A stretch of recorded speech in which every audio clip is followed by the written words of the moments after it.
Hi, I'm Shantae Barnes, co-founder and CEO of Barnes Brothers Books. And with me today, I have two of my authors, Jeremiah and James.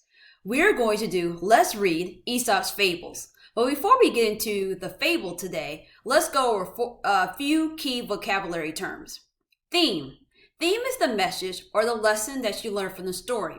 I like to write on the board for students the words the message written as you see on the screen because it really helps students internalize that theme is the message. I also think it's important to know more than one word for something.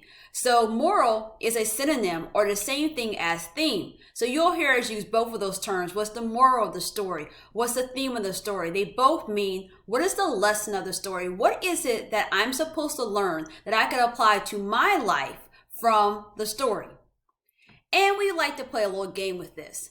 So if you get the theme right, you give yourself 2 points. If you're close, you can go ahead and give yourself 2 points.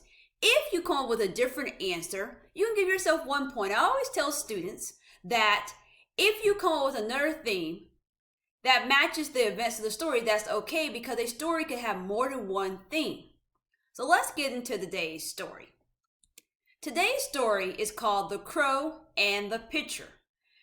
Jeremiah will read the story and our illustration has come from James. So let's get into it. In a spell of dry weather, when the birds could find very little to drink, a thirsty crow found a pitcher with a little water in it. Okay, Jeremiah, we're going to start over you. Hi, I'm Shantae Barnes, co-founder and CEO of Barnes Brothers Books. Welcome back for another episode of Let's Read Aesop's Fables. We're going to read a fable and then we're going to come up with the moral or the theme. But before we do that, let's make sure we know what those terms mean. Theme is the lesson of the story.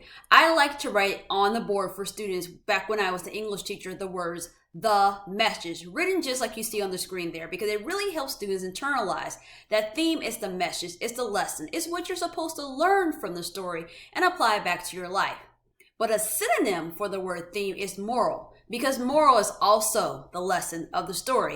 And I always like to make it fun in the classroom. I like to play a little game to see if you can guess the theme. And if you guess the theme, you can give yourself points. The points really don't matter because it's really more about learning what the theme is and figuring it out based on the events in the story.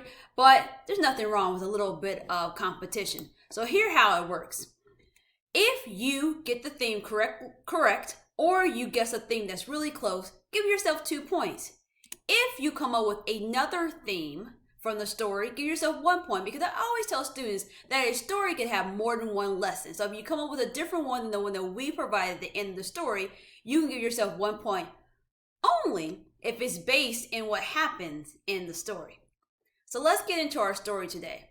Jeremiah is going to read our story and our illustration was provided today by James. Our story today is called The Crow and the Pitcher. In a spell of dry weather, when the birds could find very little to drink, a thirsty crow found a pitcher with little water in it. But the pitcher was high and it had a narrow neck. And no matter how he tried, the crow could not reach the water. The poor thing felt as if he must die of thirst. Then an idea came to him. Picking up some small pebbles, he dropped them into the pitcher one by one. With each pebble, the water rose a little higher, until at last it was near enough so he could drink. And that's it. Our fable is pretty short today, but fables are typically short stories that have animals in them to teach you a lesson. So let's think about what happened in the story, because before we can figure out what the theme is, we need to think about what just took place. So what happened? What were the events of this story? Well, it was they couldn't find any water to eat. Who is the character? Like all the birds couldn't the birds couldn't find water to drink, and this story centers in on this one particular crow. And then what happened? Then it found some pitcher and it had a little bit of water in it. So instead of leaving the pitcher behind since it had a little bit of water in it, it tried to get to the water, but it couldn't. So it had to put in pebbles so it could drink the water. All right, so there's not water. Crow finds water. can't get to the water, can't get the water out of the pitcher, and then the crow comes up with the idea to put pebbles in the pitcher to get the water to come up to the top, and the crow got a drink. So those are all the events of the story. So thinking about the events of the story, what could we learn from these events that we could apply to our life? That's the theme. Let's take 10 seconds right now to think about it.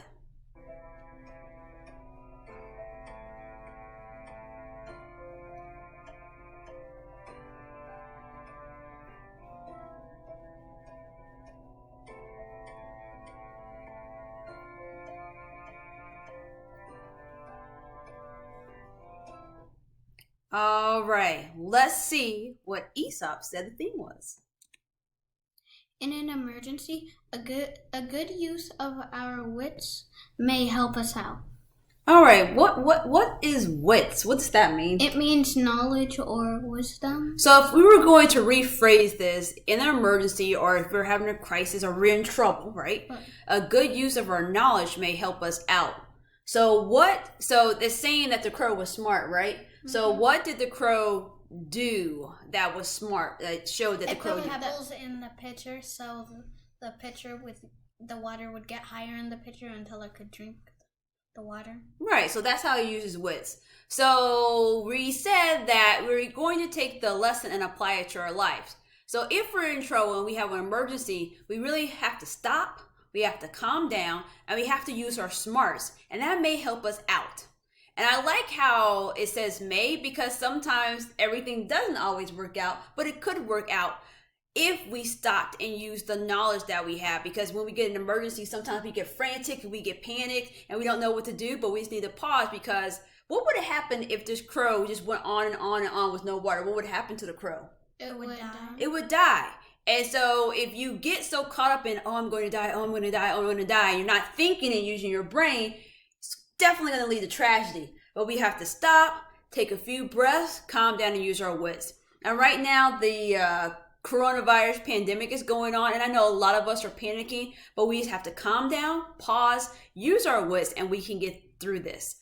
We just want to remind you of Barnes Brother Books. We are all about bringing diverse books for all readers. We have a new book coming out August 2020 called Dear Curly Hair, so stay tuned. And thanks for watching, and come back to see our next fable. Bye. Bye.